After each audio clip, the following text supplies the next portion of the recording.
Enfin, je suis assez transparente avec mes enfants depuis la séparation avec leur papa, leur expliquer que, alors avec des mots adaptés, hein, bien évidemment, surtout pour le plus petit, mais leur expliquer qu'on aura, enfin que c'est pas la même chose d'être seul qu'à deux. Bonjour, je m'appelle Sandra, je suis formatrice freelance en ressources humaines et droit du travail et je suis maman de 2 enfants, une fille de 14 ans et un garçon de 9 ans. Et je vais vous détailler mes comptes pour mars 2023. En termes de ressources, je me suis versé un salaire de 3 000 € et j'ai également perçu les prestats de la CAF qui s'élèvent à 139 € et j'ai également reçu de Vinted pour la vente de vêtements 15 € pour le mois de mars.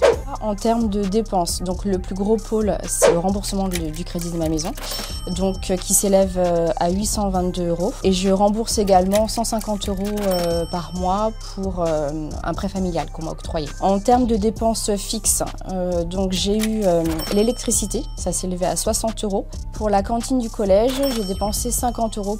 La cantine du primaire, 47 €. J'ai également l'assurance prêt pour mon prêt immobilier qui s'est élevé à 83 €. L'assurance habitation, 49 €. La mutuelle, 109 €.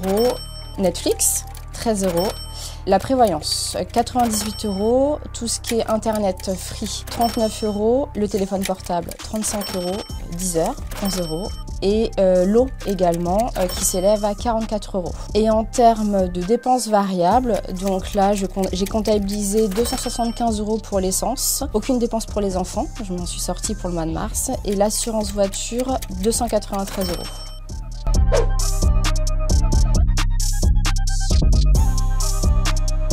C'est-à-dire que c'est une ligne de conduite que je me fixe, c'est d'essayer de ne pas me mettre dans le rouge, quitte à faire des coupes budgétaires sur certains postes mensuels. Très clairement, ça va être les sorties. Avec les enfants, on aime beaucoup aller sur Paris, se faire des expos, des musées ou des sorties entre potes. Très clairement, on essaye, on a diminué, on fait plus de choses à la maison en invitant les potes, ou sinon, je privilégie les sorties qui sont gratuites pour éviter d'impacter trop le budget mensuel et aussi ne pas trop se priver finalement. L'alimentaire et les fringues.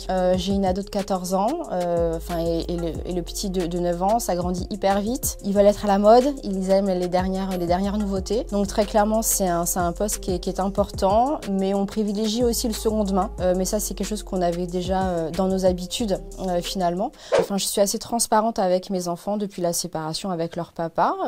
Leur expliquer que, alors avec des mots adaptés, hein, bien évidemment, surtout pour le plus petit, mais leur expliquer qu'on aura, que c'est pas la même chose d'être seul qu'à deux, et que y a pas de souci, on peut continuer de faire des sorties, mais qu'on peut pas se permettre de tout faire sur le même mois en fait. Et que du coup on est obligé de faire des choix. Donc souvent il peut m'arriver de leur demander ce qu'ils préfèrent finalement. Est-ce que tu préfères qu'on aille au ciné? Est-ce que tu préfères un resto ou un musée? Où on invite les copains et on va se faire un resto après?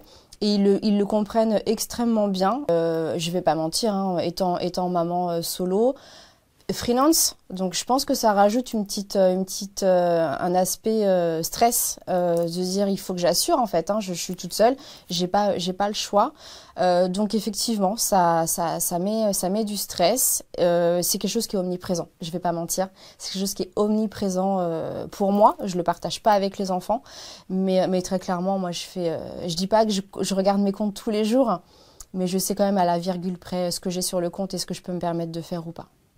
Et par rapport à l'avenir, à l'avenir des enfants notamment, ouais, je suis pas hyper sereine, mais là aussi j'essaye d'anticiper en mettant de l'argent de côté pour eux tous les mois, pour leurs études, s'ils souhaitaient en faire. Après, le discours est très clair aussi, hein. Ils savent que plus tard, en tant qu'étudiants, s'ils doivent travailler, ils travailleront aussi. Je pense que c'est important qu'ils aient cette notion-là, comme moi j'ai pu le faire ou leur papa a pu le faire quand on était plus jeune. Et puis il y a le papa à côté aussi, donc finalement les dépenses seront partagées, mais ouais, je suis pas ultra sereine parce que je pense que ça sera pas évident pour eux finalement. Je sais pas ce qu'on leur laisse, mais c'est pas top quoi.